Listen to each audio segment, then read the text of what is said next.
Hello everyone, मैं हूं अभिषेक और आज हम शुरू करने जा रहे हैं क्लास 11th का फर्स्ट चैप्टर सेट थ्योरी। इसके पहले मैं दो बातें बताना चाहूँगा। एक तो आपको वेरी वेरी कंग्रेचुलेशंस कि आप लोगों ने क्लास 10th जो है बोर्ड का एग्ज़ाम क्वालिफाई कर लिया है और आप आगे प्लानिंग कर रहे हैं 11th में एडमिशन लेने का। तो ये सब आपके लिए सबसे बेस्ट टाइम है एग्ज़ाम का प्रिपरेशन अभी से स्टार्ट करने का। तो चलते हैं हम लोग अपने पहले चैप्टर में, जिसका नाम है सेट थ्योरी। सबसे पहले सेट थ्योरी में हमें क्या क्या पढ़ना है। पहला, सेट्स एंड देयर रिप्रेजेंटेशन, यानी पहले हमें जानना है कि सेट का डिफिनीशन क्या है और सेट को रिप्रेजेंट कैसे करते हैं। ठीक है, उसके बारे में हम लोग पढ़ेंगे। नेक्स्ट है टाइप्स ऑफ सेट्स, सेट्स कितने तरह के होते हैं। थर्ड है subset and universal set, subset क्या होता है और यूनिवर्सल सेट क्या होता है। और फोर्थ है Venn diagram and operation on sets. Fourth में हम लोग क्या करेंगे, डायग्राम बनाएंगे, वेन डायग्राम्स बनाएंगे और जो सेट्स हैं उनके बीच में जो भी ऑपरेशंस होते हैं उनको हम लोग आगे देखेंगे। ठीक है, तो सेट थ्योरी से संबंधित एक छोटी सी स्टोरी है। एज ए इंट्रोडक्शन मैं आपको ये बतला देना चाहता हूँ कि सेट थ्योरी की खोज किसने की थी, सेट थ्योरी को डेवलप किसने किया था। तो सबसे पहले जो हम लोग के एक मैथमेटिशियन थे जिनका नाम था जॉर्ज कैंटर, जिनका जन्म 1845 में हुआ था और 1918 में हुआ था। 1918 में उनकी मृत्यु हो गई। ठीक है, तो इसको रीड करते। The set theory was developed by German mathematician George Cantor 1845 to 1918। हमारे एक बहुत ही महान मैथमेटिशियन थे जिनका नाम था जॉर्ज कैंटर, जिनका जन्म तो 1845 में हुआ था लेकिन उनकी मृत्यु जो है 1918 में 1918 ईस्वी में हो गई। और सबसे पहले सेट थ्योरी को डेवलप करने का जो काम किया था इन्हीं महोदय ने किया था, जिनका नाम था जॉर्ज कैंटर। ठीक है, अब सेट थ्योरी की खोज कैसे हुई, तो he first encountered sets while working on problems on trigonometric series. उस समय वो क्या कर रहे थे, तो उस समय वो ट्रिगोनोमेट्रिक सीरीज पे काम कर रहे थे और ट्रिगोनोमेट्रिक सीरीज पे वो एक्सपेरिमेंट कर रहे थे, सर्च कर रहे थे। उसी दौरान उनका सामना जो है किससे हुआ, सेट से हुआ। ठीक है, वहीं पर उन्होंने सेट की खोज की। This concept is used in every branch of mathematics. और ये जो कॉन्सेप्ट है, जो सेट का एक कॉन्सेप्ट है, उसको हम लोग मैथमेटिक्स के लगभग सभी ब्रांच में यूज करते हैं। जैसे कि ज्योमेट्री में यूज करते हैं, अलजेब्रा में यूज करते हैं, और भी बहुत सारे ब्रांच हैं जिसमें हम लोग सेट का यूज करते हैं। अब आगे चलते हैं। Sets are use to define relations and function. अगर हमें रिलेशंस और फंक्शंस, जो नेक्स्ट चैप्टर हम लोग पढ़ने वाले हैं, तो रिलेशंस और फंक्शन को डिफाइन करना हो तो वहाँ भी हम लोग किसका यूज करते हैं, तो सेट्स का यूज करते हैं। ठीक है, तो ये था सेट का इंट्रोडक्शन। ठीक है, सेट थ्योरी का इंट्रोडक्शन था। सेट थ्योरी को जो डेवलप करने का जो सबसे पहला काम था वो किया था जॉर्ज कैंटर ने। जॉर्ज कैंटर का जन्म 1845 में हुआ था और मृत्यु जो है 1918 में हुई थी। सेट को हम लोग हिंदी में समुच्चय कहते हैं। सबसे पहले उन्होंने जब ट्रिगोनोमेट्रिक सीरीज पर काम करना शुरू किया, रिसर्च करना शुरू किया, तब उनका सामना जो है किससे हुआ था, सेट से हुआ था। और सेट एक ऐसा कॉन्सेप्ट है जो मैथमेटिक्स के हर तरह के ब्रांच में इस्तेमाल में लाया जाता है, जैसे कि ज्योमेट्री हो गया, अलजेब्रा हो गया, etc। सेट का यूज जो है हम लोग फंक्शन और रिलेशन को डिफाइन करने के लिए भी करते हैं।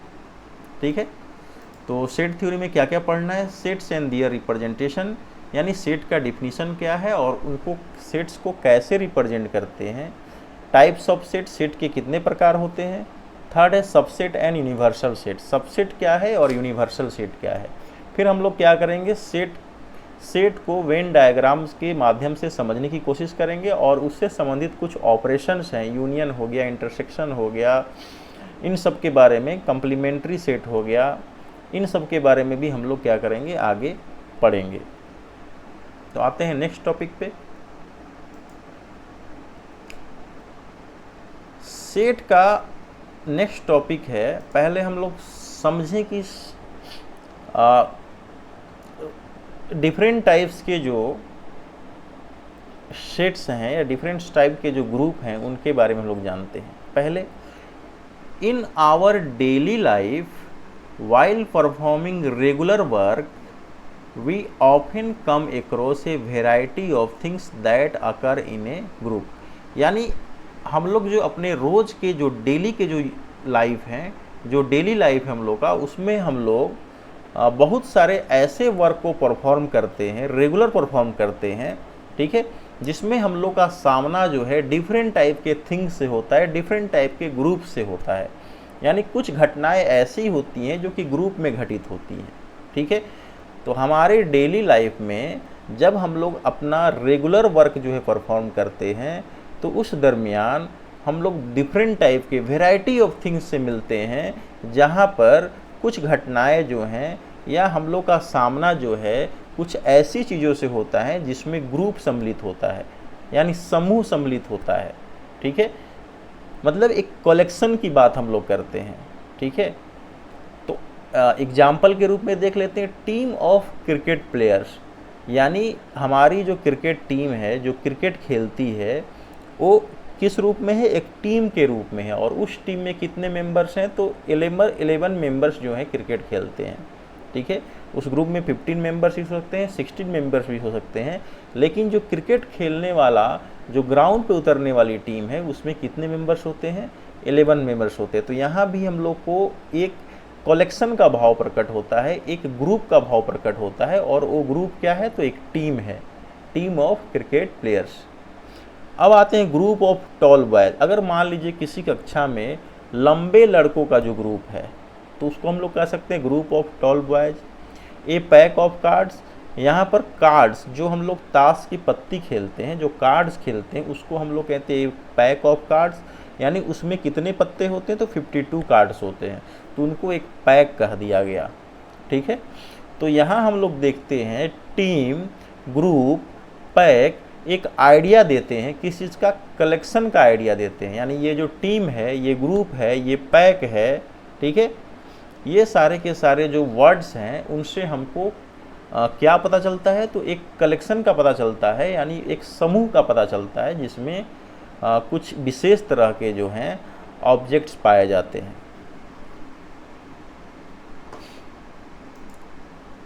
नेक्स्ट है हम लोग का इसके बाद हम लोग चलते हैं, कलेक्शन के बारे में जान गए, ग्रुप्स के बारे में जान गए।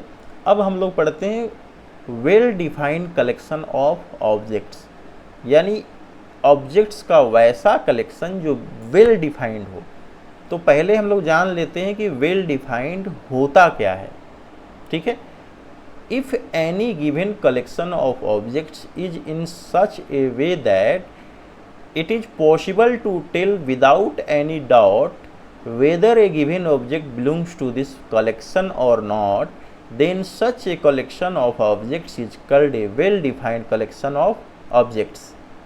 तो well defined collection of object क्या है, हम लोग अपनी डेली लाइफ में बहुत सारे ऑब्जेक्ट का कलेक्शन देखते हैं, और इस तरीके का कलेक्शन देखते हैं जिसमें हम लोग बिना किसी डाउट के, बिना किसी संदेह के ये कह सकते हैं कि ये जो कलेक्शन है, ठीक है, वो किसी विशेष ग्रुप से संबंधित है या नहीं है। अगर वो किसी विशेष ग्रुप से संबंधित है तो हम लोग कह सकते हैं कि वो कलेक्शन जो है वो वेल डिफाइंड कलेक्शन है, ठीक है। तो वेल डिफाइंड कलेक्शन का मतलब हो गया कि एक ऐसा समूह जिसमें कुछ इस तरह के एलिमेंट और ऑब्जेक्ट पाए जाते हैं जो बिल्कुल एक जैसे होते हैं, ठीक है, जो बिल्कुल एक जैसे होते हैं, ठीक है, और जिनको हम लोग बिना किसी संदेह के, बिना किसी डाउट के यह कह सकते हैं कि ये सारे के सारे जो ऑब्जेक्ट हैं उसी ग्रुप से संबंधित हैं। एग्जाम्पल के लिए अगर हम लोग देखें तो इंग्लिश अल्फ़ाबेट में वॉवेल्स का समूह, तो इंग्लिश अल्फ़ाबेट में वॉवेल्स का समूह, तो इंग्लिश अल्फ़ाबेट में कितने वॉवेल्स हैं, तो 5 वॉवेल्स हैं, A, E, I, O, U, यानी कि ये क्या हो गया, एक ऐसा कलेक्शन हो गया जो कि बिल्कुल वेल डिफाइंड है। अगर आपसे कोई पूछ दे कि बताइए कि इंग्लिश अल्फ़ाबेट में कितने वॉवेल्स हैं, तो आप इजीली कह सकते हैं कि 5 वॉवेल्स हैं। वो कौन कौन से, ए ई आई ओ यू। यानी ये जो कलेक्शन ऑफ वॉवेल्स है वो बिल्कुल ही वेल डिफाइंड है, यानी उसमें इन 5 के अलावा और कोई दूसरा सम्मिलित नहीं हो सकता है। ठीक है, फिर एग्जाम्पल देखते हैं द रिवर्स ऑफ इंडिया, यानी भारत में जितनी नदियाँ बहती हैं उनका समूह। तो भारत में जितनी नदियाँ बहती हैं उनका समूह भी वेल डिफाइंड है। क्यों? क्योंकि अगर आपसे कोई पूछे कि भारत में बहने वाली नदियों का नाम लिखे, तो आप क्या करेंगे, भारत में बहने वाली नदियों का ही नाम लिखेंगे, ना कि भारत से बाहर बहने वाली नदियों का। तो ये भी क्या है, वेल डिफाइंड है, यानी इसमें स्पष्ट रूप से बता दिया गया है कि ये जो नदियां हैं वो कहाँ बहती हैं, तो भारत में ही बहती हैं। ठीक है, तो द रिवर्स ऑफ इंडिया, तो कौन हो गई भारत में बहने वाली नदियों में से एक नदी, तो गंगा नदी भारत में बहती है। नाइल नदी भारत में नहीं बहती है। तो यहाँ हम लोग एग्जैक्ट कह सकते हैं कि नाइल नदी भारत में नहीं बहती है, इसलिए नाइल नदी जो है इस कलेक्शन का ऑब्जेक्ट नहीं है। ठीक है, तो ये भी क्या है, वेल डिफाइंड है। हाँ, अब आते हैं वेल डिफाइंड और नॉट वेल डिफाइंड में हम लोग एक अंतर जान लेते हैं, कंपैरिजन करते हैं। तो वेल डिफाइंड क्या होता है, तो A is the set of boys in this class. ठीक है, ए जो है एक सेट है किसका, किसी क्लास के लड़कों का समूह। तो किसी क्लास के लड़कों का समूह है, तो हम लोग इजली बोल सकते हैं कि इस क्लास में अगर 35 लड़के हैं तो उनमें से प्रत्येक लड़का जो है उस क्लास का एक, उस कलेक्शन का एक ऑब्जेक्ट है। तो ये बिल्कुल वेल डिफाइंड है।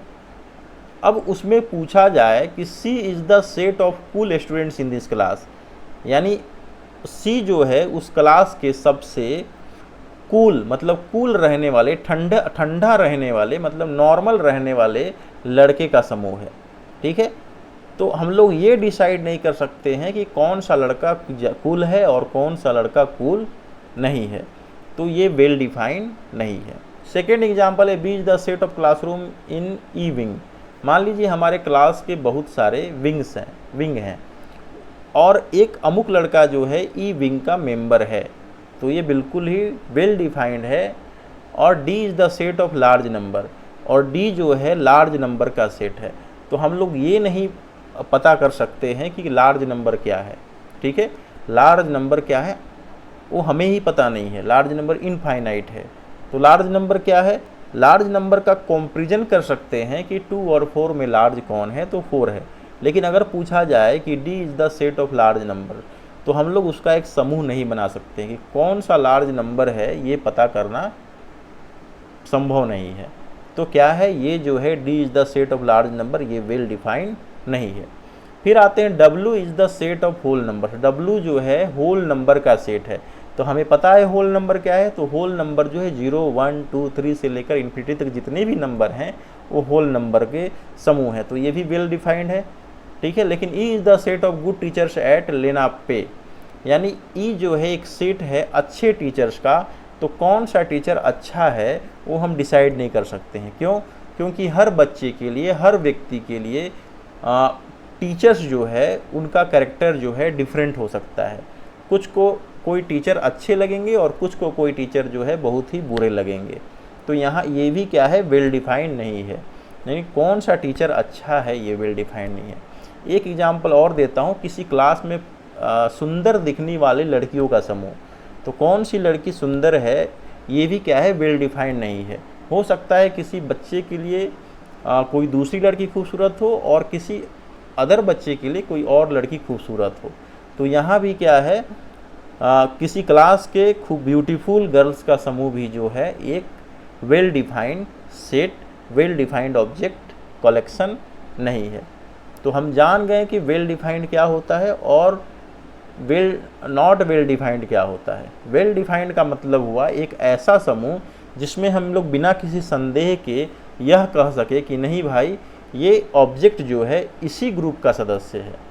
ठीक है, जैसे किसी क्लास में किसी सब्जेक्ट में, सपोज कीजिए किसी क्लास में मैथ में 90% मार्क्स, 90% से ज़्यादा मार्क्स लाने वाले बच्चों का समूह, तो ये बिल्कुल क्या है, वेल डिफाइंड है, क्योंकि हम लोग मार्क्स के आधार पर ये बतला सकते हैं कि उस क्लास में मैथ में कितने बच्चों ने 90% से ज़्यादा मार्क्स लाया। वेल डिफाइंड है, ठीक है। ग्रुप ऑफ प्रिटी गर्ल्स, सुंदर लड़कियों का समूह, वेल डिफाइंड नहीं है, क्योंकि प्रत्येक व्यक्ति के लिए सुंदरता का मापदंड अलग अलग हो सकता है, ठीक है। किसी को कोई और खूबसूरत लग सकता है और किसी को कोई और खूबसूरत लग सकता है।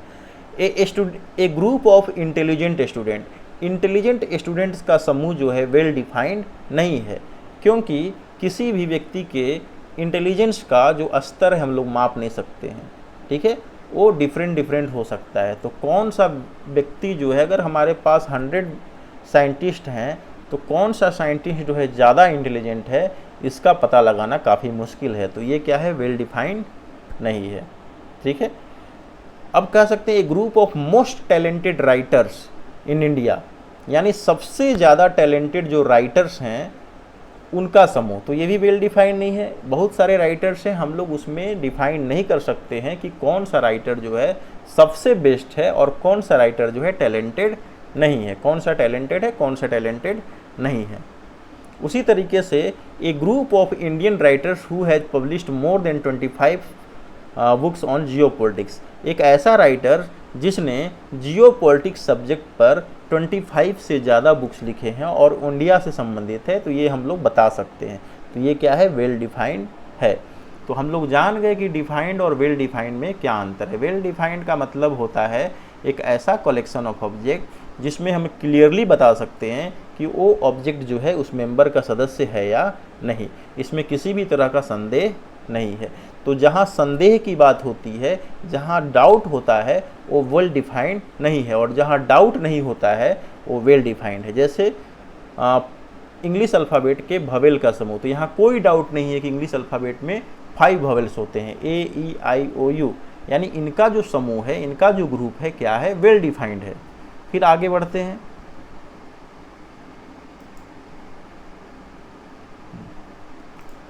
अब आते हैं हम लोग सेट की तरफ। हम लोगों ने जान लिया कि कलेक्शन क्या है, ग्रुप क्या है, अब हम लोग जानेंगे कि सेट क्या है, ठीक है।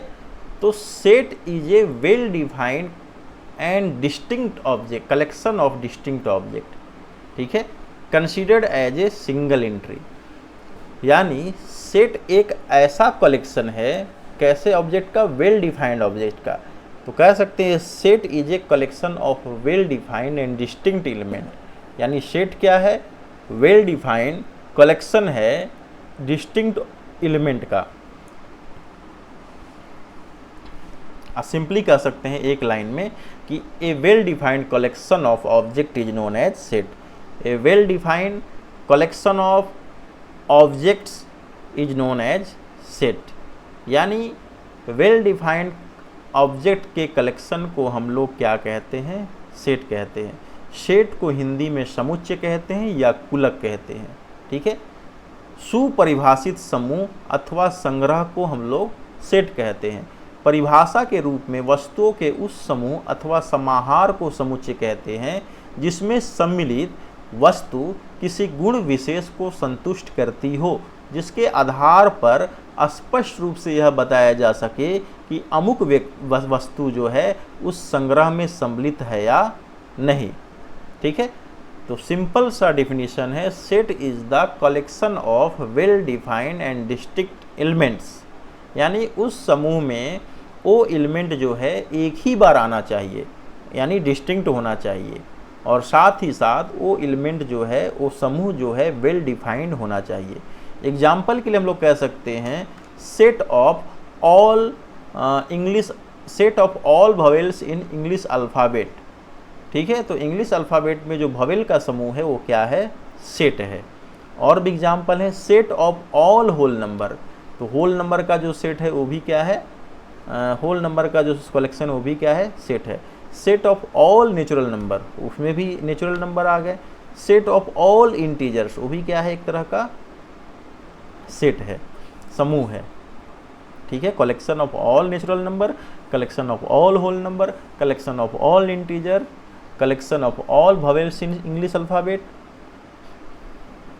collection of all consonant in English alphabet, ये सारे के सारे क्या हैं, सेट हैं, क्योंकि ये वेल डिफाइंड हैं और डिस्टिंक्ट हैं, यानी ये उस समूह में एक ही बार आते हैं और कोई भी संदेह नहीं है ये कहने में कि कौन सा ए बी सी में से कौन सा जो है आपका कॉन्सोनेंट है और कौन सा ववेल है।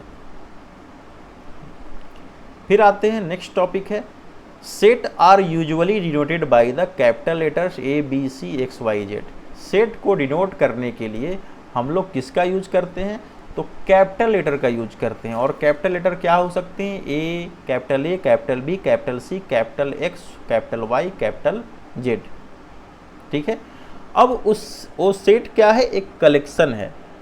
कलेक्शन है मतलब एक समूह है, तो उस समूह में कुछ मेंबर्स होंगे, कुछ सदस्य होंगे जिनको एलिमेंट भी कह सकते हैं, पॉइंट्स भी कह सकते हैं, मेंबर्स भी कह सकते हैं, ऑब्जेक्ट भी कह सकते हैं।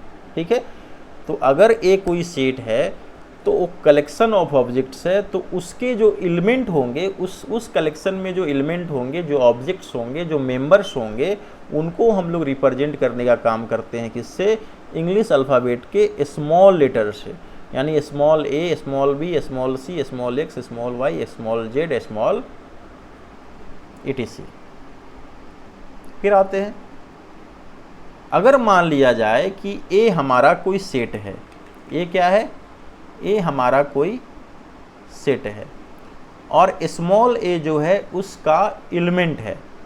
ठीक है, अगर मान लिया जाए कि ए हमारा कोई सेट है और स्मॉल ए जो है उस सेट का एक मेंबर है, एक सदस्य है, एक एलिमेंट है, तो हम लोग कह सकते हैं कि ए बिलोंग्स टू ए, यानी कि बिलोंग्स का मतलब संबंधित होता है, ए बिलोंग्स टू ए, यानी कह सकते हैं कि स्मॉल ए जो है इस कैपिटल ए यानी सेट ए से संबंधित है और उसको हम लोग एक सिंबल के द्वारा लिखते हैं, ए सिंबल ए, ये जो है बिलोंग्स का सिंबल है जिसको हम लोग कह सकते हैं ए बिलोंग्स ए।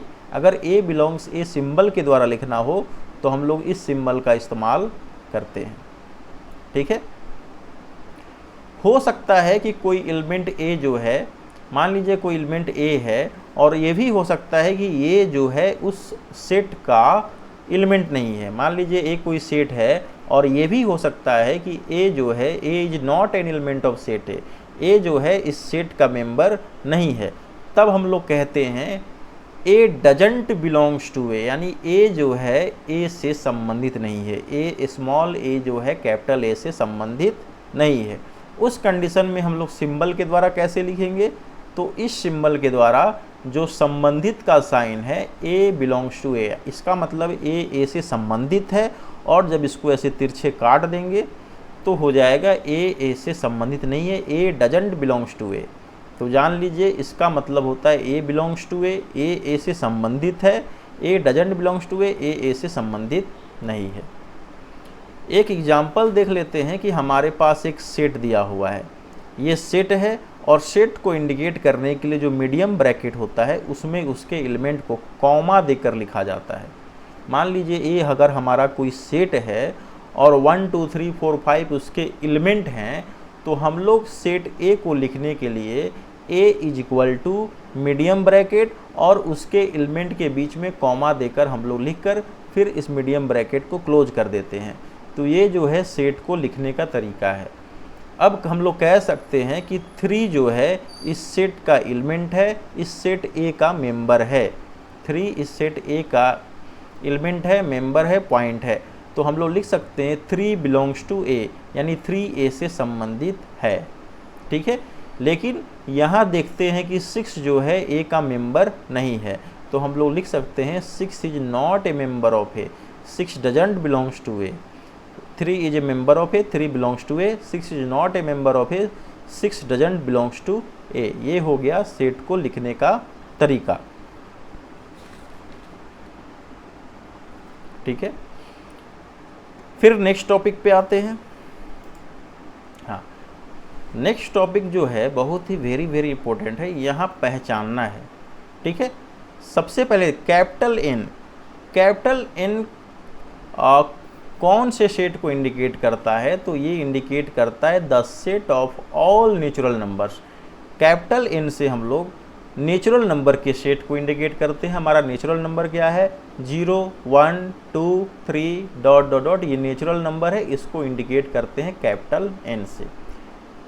Z जो है, मान ली Z the set of all integers, यानी इंटीजर के जो सेट हैं उसको हम लोग क्या करते हैं, Z से इंडिकेट करते हैं। ठीक है, Z प्लस का मतलब हो गया the set of positive integers, वैसा सेट जिसमें सिर्फ पॉजिटिव इंटीजर रहते हैं, यानी +1 +2 +3, तो उस सेट को इंडिकेट करने के लिए Z प्लस का इस्तेमाल करते हैं। अब नेगेटिव इंटीजर को के सेट को दिखलाने के लिए हम लोग Z माइनस का इस्तेमाल करते हैं। R का मतलब हुआ set of all real numbers, real number के सेट को दिखलाने के लिए हम लोग R का इस्तेमाल करते हैं। R प्लस का मतलब हुआ the set of all positive real number, positive real number को दिखलाने के लिए R plus, negative real number को दिखलाने के लिए R माइनस। R स्क्वायर का मतलब हुआ the set of all points in the plane, अगर किसी प्लेन में बहुत सारे पॉइंट्स हैं, ठीक है, बहुत सारे point A B C D हैं, तो उनको दिखलाने के लिए R स्क्वायर का इंडिकेशन करते हैं। Q का मतलब हुआ सेट ऑफ रेशनल नंबर, यानी Q को सेट ऑफ रेशनल नंबर को हम लोग Q से इंडिकेट करते हैं, और Q प्लस से पॉजिटिव रेशनल नंबर को इंडिकेट, पॉजिटिव रेशनल नंबर के सेट को लिखते हैं, और Q माइनस से हम लोग नेगेटिव रेशनल नंबर के सेट को लिखते हैं। अब ये फाई है, क्या है, फाई, इसको कह सकते हैं फाई, ये है हम लोग का फाई। फाई का मतलब होता है कुछ भी नहीं, बिल्कुल शून्य, कुछ भी नहीं हो, यानी एम्प्टी सेट होता है। इसमें ऐसा सेट जिसमें कोई भी सदस्य नहीं होता, यानी ये सेट जो है बिल्कुल खाली रहता है, ठीक है, तो उसको फाई कहते हैं। तो the set containing no elements, वैसा सेट जिसमें कोई एलिमेंट नहीं रहता है, तो उस सेट को हम लोग कहते हैं एम्प्टी सेट, और उसको इंडिकेट करते हैं फाई, और फाई का साइन है ये, एक जीरो खींचेंगे ऐसे और इसको उसके पेट को काट देंगे, तो ये हो गया फाई। ठीक है, तो फिर हम मिलते हैं नेक्स्ट वीडियो में। आज का जो क्लास था क्लास 11th का सेट्स, आज हम लोगों ने इंट्रोडक्शन देख लिया और सेट से संबंधित बहुत सारी बातों को जान लिया। ठीक है, वेल डिफाइंड ऑब्जेक्ट क्या होता है, नॉट वेल डिफाइंड ऑब्जेक्ट क्या होता है, कलेक्शन क्या होता है, ग्रुप क्या होते हैं, एलिमेंट्स क्या होता है। सेट को दिखलाने के लिए हम लोग कैपिटल लेटर का यूज करते हैं, और उसके मेंबर्स को दिखलाने के लिए हम लोग स्मॉल लेटर का यूज करते हैं। सेट का डिफिनीशन भी हम लोग जान गए। इसके अलावा बहुत सारे पॉइंट्स जो इम्पोर्टेंट पॉइंट्स थे, जो सेट की शुरुआत में आप लोग को जानना बहुत ज़रूरी था, वो सारे के सारे जो छोटे छोटे जो पॉइंट थे वो हम लोग जान चुके हैं। नेक्स्ट वीडियो में हम लोग आगे बढ़ेंगे और सेट से संबंधित सेट को जो लिखने का तरीका होता है उसके बारे में जानेंगे। सेट को लिखने का जो तरीका होता है वो दो तरीके से हम लोग सेट को लिख सकते हैं। ठीक है, रोस्टर फॉर्म या टेबुलर फॉर्म में लिख सकते हैं, या लिस्टिंग मेथड में लिख सकते हैं, या फिर सेट बिल्डर फॉर्म में लिख सकते हैं, या रूल मेथड में लिख सकते हैं। यानी सेट को लिखने के दो तरीके हैं। पहला है रोस्टर फॉर्म, जिसको टेबुलर फॉर्म भी कहते हैं और लिस्टिंग मेथड भी कहते हैं, और सेकेंड है हमारा सेट बिल्डर फॉर्म, जिसको हम लोग रूल मेथड भी कहते हैं। तो फिर मिलते हैं नेक्स्ट वीडियो में, तब तक के लिए बाय बाय, गुड नाइट।